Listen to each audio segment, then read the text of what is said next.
رات گئے بڑی اہم اپڈیٹ سامنے آئی ہیں علامہ خادم رضوی کے اور تحریک لبیک پاکستان کے دھرنے کے حوالے سے۔ ایک بہت بڑی جھڑپ ہوئی ہے پولیس میں اور ٹی ایل پی کے مظاہرین میں، اور جو سب سے ہوشربا بات ہے کہ یہ جھڑپ راولپنڈی کی ٹیریٹری میں نہیں ہوئی، یہ جھڑپ اسلام آباد کی حدود کے اندر ہوئی ہے اور بہت زیادہ زخمیوں کی بھی اس میں اطلاعات ہیں۔ اس جھڑپ کی میڈیا کوریج نہیں کر رہا اور نہ ہی میڈیا کو وہاں پر جانے کی اجازت ہے۔ کچھ سورسز سے ہم لگاتار کوشش کر رہے تھے کل سے کہ وہاں پر ہمارا رابطہ ہو، موبائل کوریج نہیں تھی، لیکن جیسے ہی رابطہ ہوا تو ہم نے کچھ بڑی ہی امپورٹنٹ ڈیٹیلز جو ہیں وہ آپ کے لیے اکٹھی کی ہیں۔ 3-4 چیزیں ہیں۔ ایک تو علامہ خادم رضوی کے 2 مطالبات کیا ہیں، وہ مطالبات، اس کے علاوہ کتنے لوگ ہیں اور ان کے پاس کون کون سے ہتھیار ہیں، رات کو کیا کچھ ہوا، انٹیلیجنس کے پاس اس وقت کون سی بڑی ایک خبر ہے اندر کی انٹیلیجنس ایجنسیز کے پاس، اور جس کی وجہ سے پورا اسلام آباد اور پورا راولپنڈی جو ہے وہ ہائی الرٹ ہے، وہ بھی ہم آج کی اس ویڈیو میں آپ کو سامنے رکھیں گے۔ اور اس کے ساتھ ہی ساتھ مریم نواز نے اس موقع پر D G I S I lieutenant general Faiz Hameed پر ایک طنز بھی کیا ہے اپنی ایک ٹویٹ کے ذریعے، اور صرف ایک لفظ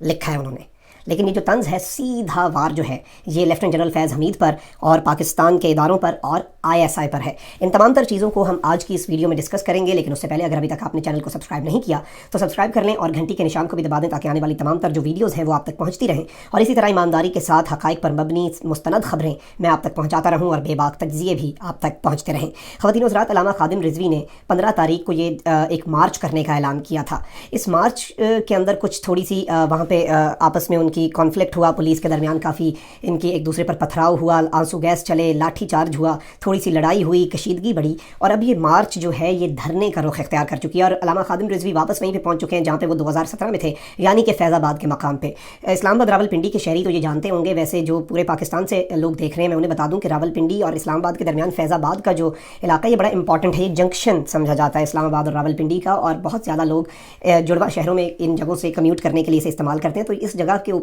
دھرنا دینے کا مقصد بھی یہ ہے کہ جو بھی حکومت اس کی گردن سے پکڑ لینا، یعنی ان کی پوری کوشش ہوتی ہے کہ یہ آگے چلے۔ اس وقت اگر بات کی جائے کتنے لوگ ہیں وہاں پہ، کتنے آدمی ہیں، جسے ہم کہتے ہیں میڈیا کی ٹرم میں کتنے آدمی تھے اور ان کے پاس کون کون سے ہتھیار ہیں، تو تقریباً 4 سے 5 ہزار لوگ ہیں۔ البتہ بارش ہے، ٹھنڈ بڑھ گئی ہے، اس کے باوجود وہاں پہ لوگ ہیں، اور ایسے لوگ بھی دیکھے گئے ہیں جو کہ دھرنے میں شرکت نہیں کر رہے لیکن گھروں سے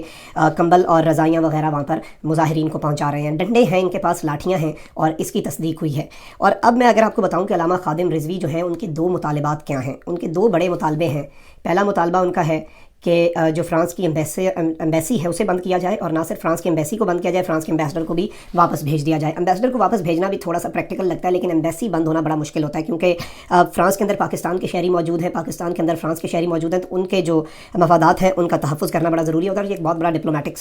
اسٹیپ ہوتا ہے، یہ ٹرکی نے بھی ابھی تک نہیں کیا۔ ایمبیسڈر کو نکالنا ایک اور چیز ہوتی ہے، ایمبیسی بند کرنا، سفارت خانہ بند کرنا ایک بہت ہی ایکسٹریم اسٹیپ ہوتا ہے، کیونکہ پاکستان نے آج تک انڈیا میں اپنا ہائی کمیشن بند نہیں کیا، اور اس کی وجہ بھی یہی ہے کہ وہاں پر جو موجود ہوتے ہیں لوگ، انہیں بڑی ضرورت ہوتی ہے اس چیز کی، اور ایک سفارت خانہ ہی ہوتا ہے جو اپنے ملک کے شہری جو ہیں ان کے جو مسائل ہیں انہیں حل کرتا ہے۔ تو اب اگر بات کی جائے انٹیلیجنس کے پاس کون سی بڑی اطلاع ہے۔ اچھا، خادم رضوی کا دوسرا مطالبہ یہ ہے کہ انہیں ایک پرامن احتجاج کرنے کی اجازت دی جائے فرینچ ایمبیسی کے باہر، یعنی کہ ڈپلومیٹک انکلیو میں جو فرینچ ایمبیسی ہے، فرانس کا سفارت خانہ ہے، اس کے باہر تحریک لبیک پاکستان کو احتجاج کی اجازت دی جائے۔ اس کے حوالے سے انٹیلیجنس کے پاس بڑی ہی ہوش ربا اندر کی خبر آئی، جس کی وجہ سے یہ پورا معاملہ بگڑا اور انہیں وہاں تک نہیں جانے دیا، اس کے قریب بھی نہیں جانے دیا، اور اسلام آباد کی حدود میں داخل نہیں ہونے دیا گیا۔ انٹیلیجنس کے پاس جو اطلاعات ہیں وہ آپ کے سامنے رکھ دیتے ہیں، وہ یہ ہیں کہ یہ اگر فرینچ ایمبیسی کے سامنے پہنچ گئے تو یہ جو احتجاج ہے یہ پرامن نہیں رہے گا، مشتعل مظاہرین ہوں گے۔ اگر آپ دیکھیں کہ 4-5 ہزار لوگ ہوں وہاں پر اور ایک احتجاج ہو رہا ہے، اور یہ سب لوگ فرینچ ایمبیسی کو آگ لگانے کی کوشش کریں گے۔ اب ایک بات بڑی واضح ہے، یہ جو مظاہرین ہیں یہ کوئی پولیٹیکل مظاہرین نہیں ہے، یہ سیاسی مظاہرین نہیں ہے۔ اس فیکٹر کو سمجھنے کی ضرورت ہے کہ جب پی ٹی آئی کا دھرنا ہوتا ہے، نون لیگ کا دھرنا ہوتا ہے، پیپلز پارٹی کا دھرنا ہوتا ہے، کسی کا بھی دھرنا ہوتا ہے، تو ان میں جب ڈنڈے کھا رہے ہوتے ہیں لوگ تو انہیں لگ رہا ہوتا ہے کہ ہم نواز شریف کے پیچھے ڈنڈا کھا رہے ہیں، ہم عمران خان کے پیچھے کھا رہے ہیں، تو ان کے حوصلے پست ہو سکتے ہیں۔ یہ لوگ جو ہیں یہ خادم رضوی کے پیچھے نہیں، یہ حضور کی ناموس کے پیچھے نکلے ہوئے ہیں۔ تو اس فیکٹر کو سمجھنے کی ضرورت ہے، اور پولیس اور ادارے اس بات کو سمجھتے ہیں کہ ان لوگوں کے ساتھ مزاحمت کے ساتھ کام نہیں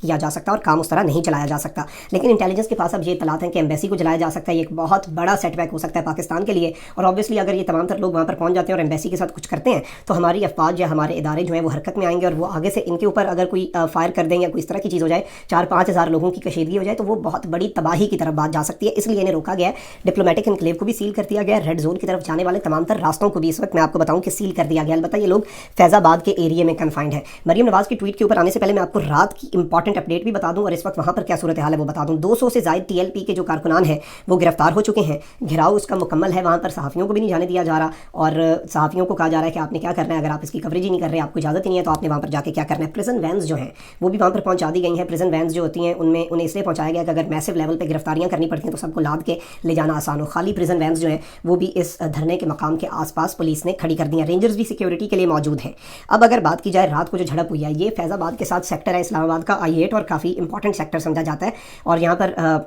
تقریباً اسلام آباد کے بہت اہم لوگ بھی رہتے ہیں۔ اور اس کے متعلق میں اگر آپ کو بتاؤں کہ اس سیکٹر کے اندر جو رہائشیوں نے ہمیں بات کنفرم کی، میرے کچھ دوست احباب بھی وہاں پر مقیم ہیں، انہوں نے بھی مجھے یہ بات کنفرم کی کہ فیض آباد کے ساتھ جو سیکٹر ہے وہاں پر رات پوری ہم کافی ڈرے ہوئے تھے، ہم سہمے ہوئے تھے کہ وہاں پر ان لوگ آ کے نعرے بازی کر رہے تھے، ڈنڈے پکڑے ہوئے تھے، لاٹھیاں پکڑی ہوئی تھیں۔ تو اسی سیکٹر کے اندر پولیس کے ساتھ جھڑپ ہوئی ہے TLP کے کارکنان کی، اور یہ بڑی خبر ہے کیونکہ 7 سے 8 پولیس والے جو ہیں وہ زخمی ہوئے اور انہیں ہسپتال شفٹ کیا گیا ہے۔ تو یہ ایک بڑی کارروائی ہے جو آپ کے سامنے رکھنا بڑا مقصود تھا۔ اگر بات کی جائے مریم نواز صاحبہ کی، مریم نواز کے ٹویٹ کی، تو آپ کو یاد ہوگا جب 2017 میں یہ جلسہ ہوا تھا اور دھرنا ہوا تھا تو اس دھرنے کو علامہ خادم رضوی نے ایجنسیوں کے کہنے پہ ختم کیا تھا، اور اس وقت کا اگر آپ معاہدہ دیکھیں تو اس کے اندر ISI کے ایک افسر تھے، DG ISI نہیں تھے، ISI کے ایک افسر تھے میجر جنرل فیض، تو ان کے سگنیچر بھی تھے۔ وہ میجر جنرل فیض اب ترقی پا کے لیفٹیننٹ جنرل فیض ہو چکے ہیں اور وہ DG ISI ہیں، یعنی نون لیگ ایک طرح سے اس دھرنے کا الزام DG ISI پہ لگوا رہی ہے، البتہ اسے معاملے کو حل کروانے والے یہ تھے، انہیں سیف ایگزٹ لے کے دینے والے یہ تھے اور انہیں بچانے والے یہ تھے، ورنہ ان کی تو بنیادیں ہل چکی تھیں نون لیگ کی اس مذہبی معاملے پر، اور ان کا جرم جو تھا وہ بڑا تھا۔ ان کا تو جرم تھا، ابھی تو مطالبہ ہے، اس وقت تو جرم تھا کہ وہ ناموس رسولت اور ناموس رسالت صلی اللہ علیہ وآلہ وسلم کا جو قانون ہے اس میں تبدیلی کا معاملہ جو تھا، حلف کے اندر وہ جو ایک ترمیم ہونے جا رہی تھی، تو اس کے اوپر جو بات تھی۔ البتہ اس کے اوپر مریم نواز نے جو ٹویٹ کر کے لکھا ہے، آسمہ شرازی جو ہیں ان کی ٹویٹ کو شیئر کر کے ساتھ لکھا کارما۔ کارما ہوتا ہے بیسیکلی انگریزی کا لفظ ہے اور اسے کہتے ہیں کہ جو کسی کے لیے ساتھ برا کرتے ہیں وہ مڑ کے آپ کے ساتھ آتا ہے، یعنی کہ وہ کہنے کی کوشش کر رہی ہیں کہ یہ PTI کو مائلیج دینے کے لیے نون لیگ کے خلاف ایجنسیوں نے جو کرایا، آج وہی ایجنسیوں کے گلے کی ہڈی بن چکے ہیں علامہ خادم رضوی۔ تو مریم نواز جو ہے وہ اس کے اندر بھی سیاست کر رہی ہیں اس معاملے کے اندر، اور وہ تمام تر لوگ جو کہ نون لیگ کے دور میں علامہ خادم رضوی کے خلاف بولتے تھے، آج وہ علامہ خادم رضوی کے پیغام کو بہت زیادہ پہنچا رہے ہیں۔ اب میسج علامہ خادم رضوی کا مطالبہ بہت درست ہو سکتا ہے، تمام تر پاکستانی اس کے ساتھ طریقہ کار پہ بہت سے لوگوں کو ریزرویشنز ہیں اور بہت سے لوگ اس پہ اعتراض کر رہے ہیں کہ تھوڑا سا ایکسٹریم نیریٹو نہ رکھا جائے، اور ریاست پاکستان کیونکہ دو ہی ملک ہیں جو بولے ہیں اس کے اوپر، ترکی اور پاکستان، تو ان دونوں ممالک نے بڑا اچھے طریقے سے پاکستان کا کیس آگے رکھا ہے، فرانس کے خلاف بہت زیادہ کارروائی کی ہے، فرانس کو اس کی بڑی آگ بھی لگی ہوئی ہے، تو ان دونوں ممالک کا کردار آلریڈی بڑا اچھا تھا، تو ان دونوں ممالک کے لوگوں کو احتجاج کی ایسا کوئی ضرورت نہیں تھی، یہ بھی بہت سے ناقدین کہہ رہے ہیں علامہ خادم رضوی کی کیمپین کے اوپر۔ اب آنے والے کچھ دن بڑے امپورٹنٹ ہونے والے ہیں کیونکہ علامہ خادم رضوی کا جب بھی دھرنا ہوتا ہے تو وہ بڑا لمبا دھرنا ہوتا ہے اور وہ کوئی چھوٹا دھرنا نہیں ہوتا، کیونکہ ان کے جو لوگ ہیں وہ ان کا جو یقین ہے وہ بڑا متسلسل ہوتا ہے۔ اب اس کے اندر اب علامہ خادم رضوی صاحب کو بھی ایک دو باتیں سمجھنے کی ضرورت ہے اور ان کے سپورٹرز کو بھی یہ باتیں سمجھنے کی ضرورت ہے کہ اس وقت ملک کے اندر جو حالات ہیں، بھارت کے اندر مودی ٹینکوں پہ کھڑا ہو کے فوجی وردی پہن کے یہ باتیں کرتا ہے، تو اس کے لیے وقت ہم مختلف چن سکتے تھے، کیونکہ ظاہری بات ہے اپنی دکانیں توڑنا، اپنے شہر بند کرنا، اپنی سڑکیں بند کرنے سے فرانس کو کوئی فرق نہیں پڑے گا۔ مصنوعات کا بائیکاٹ کی مہم تھی، ہم نے وہ کرنی ہے، حضور کی شان کے اوپر کوئی کمپرومائز نہیں کرنا، اور مطالبہ جو ہے اس کے ساتھ پوری قوم کھڑی ہے، لیکن طریقہ کار کے اوپر بہت سے لوگوں کو ریزرویشنز ہیں۔